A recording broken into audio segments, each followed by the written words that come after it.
Welcome to PHP. পিএইচপির আজকের লেসনে আমরা কয়েকটা জিনিস শিখব।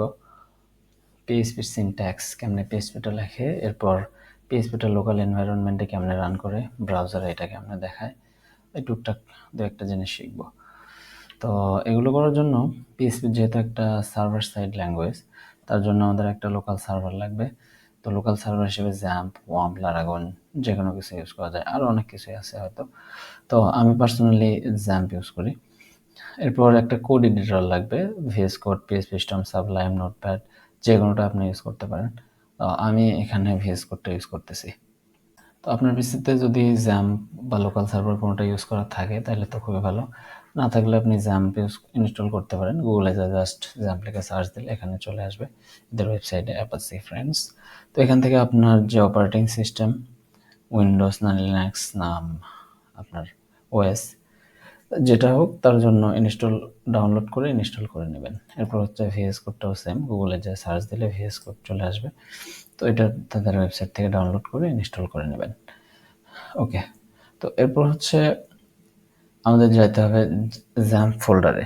তো আপনি ইনস্টল করার সময় জ্যাম্প যে কোনো একটা আপনার ডেস্কে দিছেন ইনস্টল। তো আমি লোকাল ডেস্ক ইতে দিছি। তো এর ভিতরে জ্যাম্প নামে একটা ফোল্ডার আছে, এই ফোল্ডারের ভিতরে ঢুকবেন। এরপর htdocs-এ যাবেন। htdocs-এ যাওয়ার পর যে কোনো নামে একটা ফোল্ডার করবেন। তো আমি এখানে একটা ফোল্ডার করে রাখছি পিএইচপি বেসিক নামে। তো এই ফোল্ডারটা হচ্ছে এখন আমি ভিএস কোড দিয়ে রান করব।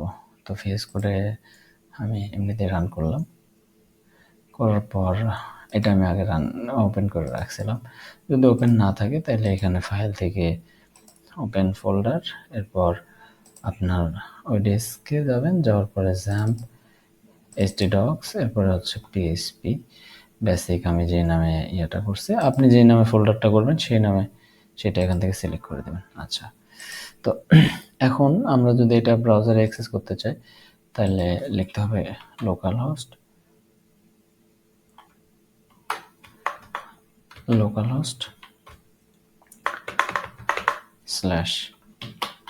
/php basic। আচ্ছা, এর ভিতরে যেহেতু কিছুই নাই সেই জন্য দেখা যাচ্ছে যে এটা একটা ফাঁকা ডিরেক্টরি। এখন আমরা এখানে একটা ফাইল করি। তো HTML শেখার সময় আপনি index.html লিখছেন, তারপর জাভাস্ক্রিপ্টের সময় index.js বা main.js এগুলো লিখছেন। তো এখানে পিএইচপি লেখার সময় লিখতে হবে index.php, এক্সটেনশনটা হবে .php। তো এখন যদি ব্রাউজারটা লোড করি তাহলে দেখতে পাবেন যে এখানে আপনার এমটি ডিরেক্টরি দেখাচ্ছে না, কিছু একটা আছে এখানে। যদি এখন কিছু একটা আমরা লিখি h1 hello php, এটা যদি এখন ব্রাউজারে দেখতে চাই তাহলে চলে আসবে হ্যালো পিএইচপি।